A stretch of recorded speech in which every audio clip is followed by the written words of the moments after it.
Հիմա այլ թեմաների գալով Տիկին Դալաքյան երեկ Ադրբեջանը արտգործնախարարության մակարդակով հայտարարել է, որ անզիջում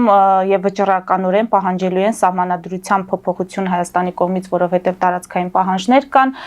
զուգահեռ կրակել են խնածախի ուղղությամբ եւ կան վնասված տներ, ապա տեղեկատվություն տարածել, որ հայկական ուժերն են իբր գնդակոծում։ Երկու հարց, նախ ինչ խնդիր է լուծում Բաքուն այս գործելավոճով, երկրորդ մենք տեսանք, չէ, որ աշխարհը այնուամենայնիվ ապակառուցողական դիրքում տեսնում է ավելի շատ Բաքվին, ամեն դեպքում հայտարարություններն այդպիսին էին այն 6 օրերի ընթացքում, երբ ինտենսիվ ապատեղեկատվություն էր տարածում։ Ինչ է ստացվում, Ալիևը այդպես ամենակարող է, որ չի ազդվում ապակառուցողական Երևանից։ Ոչ, ապակառուցողական Երևանից չի ազդվում, որտեղ մինչ այսօր էլ շատ բանաձևեր են ընդունվել Ադրբեջանի դեմ, Ադրբեջանի ղեկավարին քննադատել են էթնիկ զտման համար, արևմուտքի շատ ղեկավարներ, այդ թվում Ֆրանսիայի, բայց նրանք խոսքերից չեն ազդվում։ Այստեղ սանկցիաներ են պետք եւ լուրջ միջոցներ։ Նույնիսկ եթե սանկցիա չլինի, Միացյալ Նահանգները զանգով էլ կարող է, եթե սպառնա լուրջ հետևանքներով, կարող է հասնել նրան, որ Ադրբեջանի ղեկավարը դառնա կոնստրուկտիվ։ Մենք տեսնում ենք, խոսենք, Պուտինն էլ այդպես չէ, նա խոսքերին լսում է խոսքերը, բայց ասում է, դե ես այսպես եմ ճիշտ համարում։ Եթե չլինի իրական ճնշումներ Ադրբեջանի վրա, նրանք չեն գնա խաղաղության։ Դեռ այլ հարց է խաղաղության ստորագրելուց հետո կլինի խաղաղություն, թե ոչ, հրադադարի ռեժիմը կպահպանվի, թե ոչ, էլի տեսնում ենք Ուկրաինայում, չէ՞, այդպես շուկով հայտարարվեց եւ ոչինչ, ավելի սաստկացան ռազմական գործողությունները։ Այսինքն Ալիևը եւ իր տիպի ղեկավարները ավտոկրատ հասկանում են միայն ուժի լեզուն, ուժ չի նշանակում ռազմական պատերազմ սկսեն Ադրբեջանի դեմ, տնտեսությունը իր նկատմամբ պերսոնալ արդեն անձնական սանկցիաները։ Բայց սպասենք մենք այդ սանկցիաներին։ Դա արդեն մեզնից չի կախված, նայած թե արևմուտքը Ադրբեջանի վերաբերյալ ինչ որոշում ունի, արդյոք Իրանին որոշել են հարվածեն, թե ոչ, եթե հարված են, այստեղ Հայաստանից չեն հարվածելու, իմ կարծիքով Ադրբեջանը կարող է պալացդարմ դառնալ, կարող է չդառնալ, նայած Թրամփը Պուտինի հետ ինչ հարաբերություններ կհաստատի, եթե ամեն ինչ գնա հակառակ ձևով եւ կոնֆլիկտ սկսի, այստեղ Ալիևը որպես Պուտինի արբանյակ բոլորն էլ գիտակցում են, որ Ռուսաստանը այսօր հարավային Կովկասում դաշնակից ունի ոչ հանձինս Հայաստանի, արդեն կգնան Ալիևի ճնշման, դա կախված է միջազգային խճանկարից։ Հիմա Թրամփը խնդիրներ է խոստացել եւ Զելենսկուն, եթե դուրս գա այդ մետաղների գործարքից եւ Պուտինին, եթե գործարքի չգնա եւ այդ Ուկրաինայի շուրջ համաձայնության չգան։ Ինչ է ստացվում, Թրամփը չի կարողանում իր այդ ազդեցությունը օգտագործել, իսկապես բերել խաղաղություն երկու երկրների մասով եւ նաեւ Իսրայելի եւ Իրանի հետ կապված Թրամփի այդ վարքագիծը։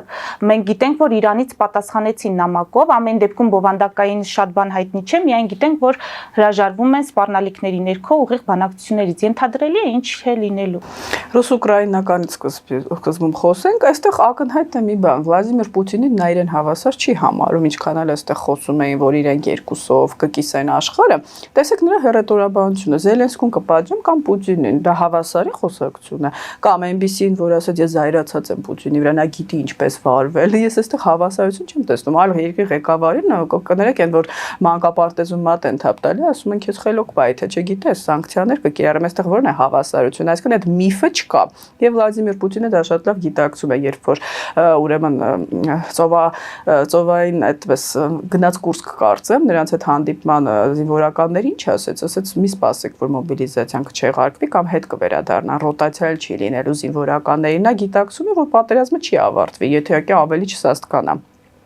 Ինչ վերաբերում է Թրամփին, նա հուսով էր, որ բառերով, որ ասի ես լավ հարաբերություններ ունեմ Պուտինի հետ, կարող է հրադադարի հասնել, որը իրեն շատ պետք է։ Նա գիտի, որ խաղաղության չի հասնելու, սա այնպիսի կոնֆլիկտ է, սա տասնամյակներ է տևելու, արդեն թշնամություն կա երկու պետությունների մեջ, տարածքների հարցը մի օրում չի լուծվում։ Հրադադար կարող է լինել, բայց նա դրան էլ չհասավ, որովհետև ինչպես մենք կրկնեցինք, այսպիսի ղեկավարները ավտոկրատ, խոսքը Ռուսաստանի ղեկավարի մասին է, չեն ընկալում խոսքի եւ միջազգային իրավունքի լեզուն։ Հիմա տեսնենք կիրառես սանկցիաներ, ես չեմ կարող ասել, ես վստահ չեմ, կարող է Թրամփը հոգնի էս ամեն ինչից, որ ասած եթե չլինի մենք դուրս ենք գալու։ Հիմա էլ մերձավոր արևելք շեղվի, կամ իր ներքին խնդիրներն, այնտեղ լուրջ խնդիրներ կան, մոտակա 1 տարում ընտրություններ են, 1 տարուց հետո արդեն ռեյտինգի անկում ունի ինքը, այսինքն կարող է երկու տարբերակ հոգնել էս իրավիճակից դուրս գալ, ռուս-ուկրաինական պատերազմից, այդտեղ արդեն այլ ակտորներ կհայտնվեն, Չինաստանի հետ փորձի պայմանավորել արդեն Ռուսաստանի հաշվին, կամ էլ իրոք սանկցիաներ կկիրառի եւ ավելի կզինի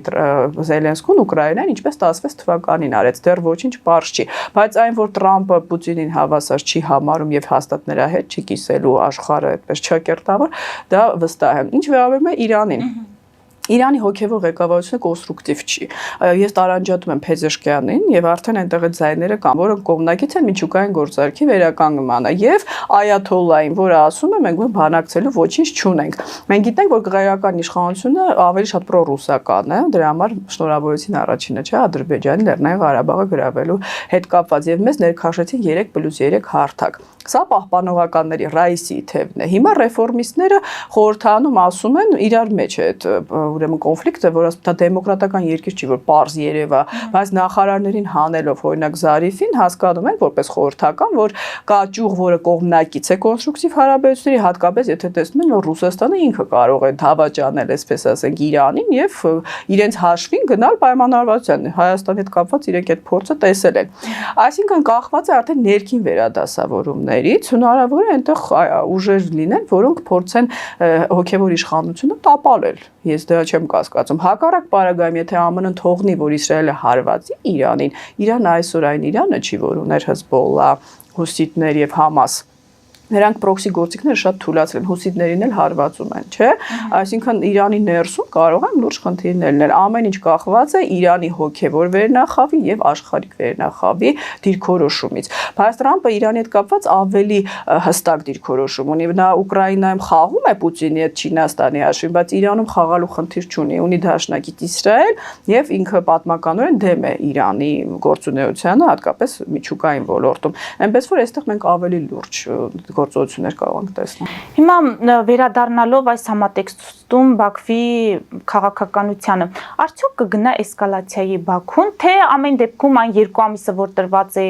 Թեհրանին, այդ 2 ամսում սպասելու է տեսնի ինչպես կզարգանան իրադարձությունները եւ Հայաստանը ինչ պետք է անի այս 2 ամիսների ընթացքում։ Բաքուն նայելու է ռուսական իրավիճակին Ուկրաինայում, եթե Ռուսաստանին հաջողվի Ուկրաինայում սառեցնել գոնե վիճակը եւ թեքվել հարավային Կովկաս, իրենք երկուսով Սյունիքում կգնան էսկալացիայի, դա լայնածավալ պատերազմ չի լինի, հիմա այդ իրավիճակը չի աշխարհում, բայց կոնկրետ տարածքի չնշենք հանդեպ, իրենք երկուսը ունեն հավակնություն։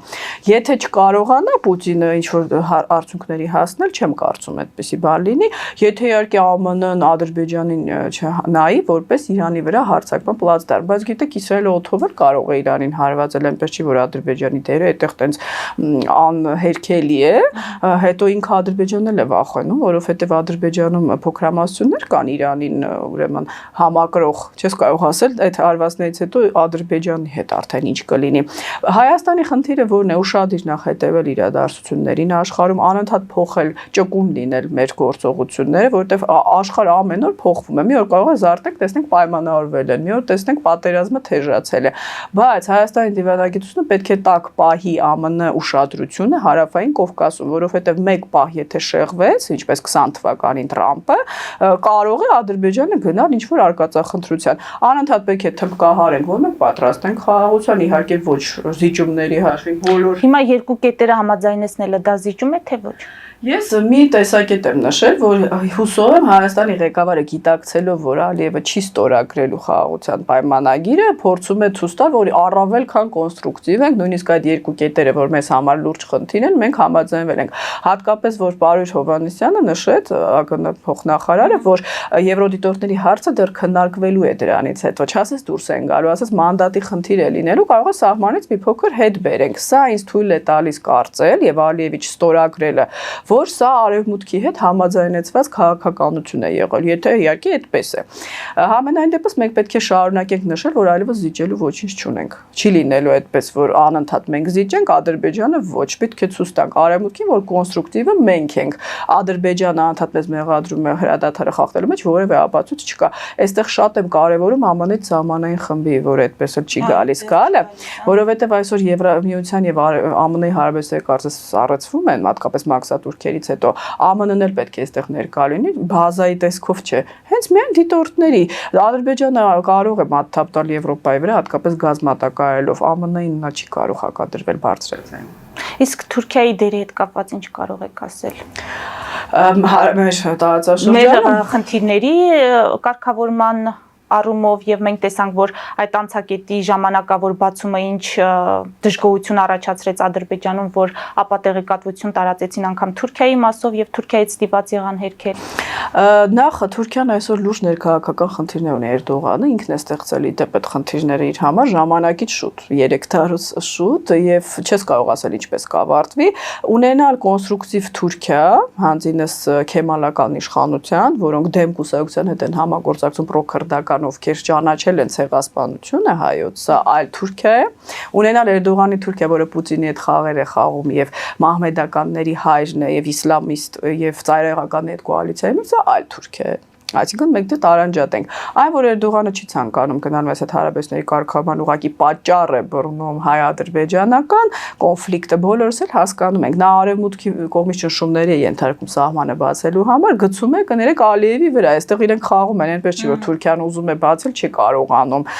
Սա այլ Թուրքիա կլինի, եթե Էրդողանը չլինի, մենք չենք կարող ասել ինչ զարգացումներ կլինեն, բայց որ Թուրքիան ուզում է, որ Հայաստանը եւ Ադրբեջանը իր ազդեցության տակ լինեն, ոչ թե Ռուսաստանը, այստեղ իրենք էլ ունեն կոնֆլիկտ եւ Թուրքիան ձեռնտու չի որ Ռուսաստանը վերահսկի այսպես կոչված միջանցքը, որովհետեւ նրանք ուզում են ազատվել ռուսական ազդեցությունից։ Այսինքն Թուրքիայի համար կարմիր գիծ չէ, որ պետք է Ռուսաստանը վերահսկի, միևնույն ժամանակ նրանք չեն ցանկանում կարգավորել մեծ այդ հարաբերություններ եւ իրենք բարձրաձայն երբեք չեն կոչ անի Ադրբեջանին հակառակվել ԱՄՆ-ին։ Հակառակը ԱՄՆ-ն Թուրքիայի միջոցով է Ադրբեջանին իմ կարծիքով ճնշում, որ նա լինի կոնստրուկտիվ, որովհետեւ ԱՄՆ-ին պետք է խաղաղ հարավային Կովկաս առանց ռուսական բազաների եւ ռուսական ազդեցության։ Տիկին Դալաքյան, ամփոփենք արցախցիների ակցիայով, որը տեղի ունեցավ Ազատության հրապարակում, սոցիալական եւ խնդիրներ բարձրաձայնեցին եւ քաղաքական խնդիրներ, մասնավորապես Մինսկի խմբի լուծարմանը դեմ են։ Ինչ վերլուծություն ունեք այդ հանրահավաքի հնչեցրած պահանջների հետ կապված, գիտեք, մեկնաբանությունները շատ տարբեր են։ Ես տեսնում եմ, որ փորձում են արցախցիների հանդեպ այդ ատելությունը, բացասական վերաբերմունքը գեներացնել, ցավոք։ Ովքեր Հայաստանի իշխանության հարող ուրեմն ԶԼՄ-ները այդ սև սպիտակի արանքն է, բայց սա մեզ ձեռնտու չի ինչու, որովհետև արցախցիները օդ չեն ցնդում, շատ ներողություն, իրենք այստեղ ունեն ներկայություն։ Եվ դա միայն փախստականներին չի վերաբերում, տարիներ շարունակ բազմաթիվ արցախցիներ են 10000-ավոր տեղափոխվել Հայաստան, այսինքն եթե դուք ժողովրդի ինչ որ մի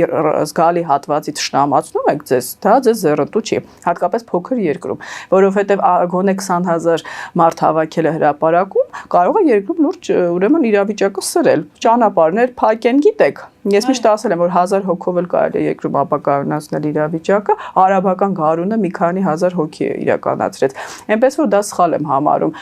բայց այն որ արցախցիները պետք է իրենց օրինական ներկայացուցիչներին արդեն բողոքեն, թե դուք ինչով եք զբաղված, բացի Քոչարյանի ռուպորը լինելուց, շատ նեոսուն խոսափողը նախկին ներկա պայքարում, դուք ինչ եք անում, մեր շահերը պաշտպանելու նպատակով։ Եթե ոչինչ չեք անում կամ չեք կարողանում, հրաժարվեք, ասեք մենք էլ չենք ներկայացնում Արցախի ժողովրդին։ Ինքնորոշման իրավունքի կրողը այդ ժողովուրդն է։ Հայաստանը ճանաչի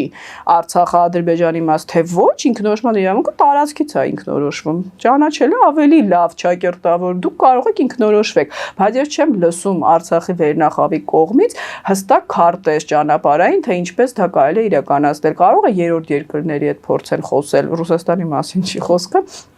Ցավալիոն իրենք հենց Ռուսաստանին միայն տեսնում։ Եթե գնահատական տային ինչ եղավ 20 թվականին, 23 թվականին, ես կասեի եկեք մենք էլ աջակցենք, բայց եթե դուք էլի պիտի ասեք Ռուսաստանը մեղավոր չի, Փաշինյանն էր մեղավոր, որին ես էլ եմ քննադատում, սա կներեք արդեն լուրջ չի։ Եվ եթե թույլ կտաք վերադառնամ Գյումրիի հետ կապված, հիմա բոլորս խոսում ենք այս պահի դրությամբ, որ սպասենք միանում են ընդդիմության տեխնացուները, թե ոչ։ Այստեղ մի տարօրինակ բան է տեղի ունենում։ Եթե իրենք միավորվեն, ժողովուրդը դա չի հասկանա, ինչու, որովհետև բառացիորեն քարոզարշավի ընթացքում 2-3 օր առաջ Վարդան Ղուկասյանը մեղադրում է Հայաստանի 3-րդ նախագահին իրեն սպանելու, իր բառերն են, փորձի մեջ։ Մի այլ հարց է, թե իրավապահ մարմինը դա հաղորդում է հանցագործության մասին, ինչի չեն ընդհանրապես դրա հետևից գնում։ Հետո ասում է 18 թվականին Նիկոլ Փաշինյանը բերել է Սերժ Սարգսյանը։ Հիմա այդքանից հետո եթե նա պիտի միանա Սերժ Սարգսյանի տեխնացուին, արդեն այն ձայները, որ ստացել է այդ ժողովուրդը կասի, բա ո՞նց ես միանում։ Կարող է մենք հակառակ Սերժ Սարգսյանի էինք քեզ այդ ձայնը տվել։ Այսինքն որ միավորվեն դա ավելի լուրջ խնդիրներ է առաջացել ու կապ չունի քաղաքապետը ով կլինի։ Հատկապես Սերժ Սարգսյան-Քոչարյան թիմերի գզվռտոցի ֆոնին դա ճիշտ չի ընկալվի։ Մեղադրել Սերժ Սարգսյանին Փաշինյանի իշխանության բերելու մեջ եւ գնալ միանալ Սերժ Սարգսյանի թեկնածուին։ Եվ ամենակարևորը Նիկոլ Փաշինյանը նույնիսկ քաղաքապետ ընտրվելուց հետո, ինչպես Մամիկոն Ասլանյանի հետ եղավ, ով ասաց, որ հոդվածներ չի գտնի Արթաղուկասյանի վրա։ Մարտու Գիքոյանը ասաց, չէ, ամենախոցելին նա է, Գյումրիում ունի բիզնեսներ, այնպես որ նույնիսկ եթե Վարդան Ղուկասյանը դառնա քաղաքապետ, այս շոուն դեռ նոր է սկսվում։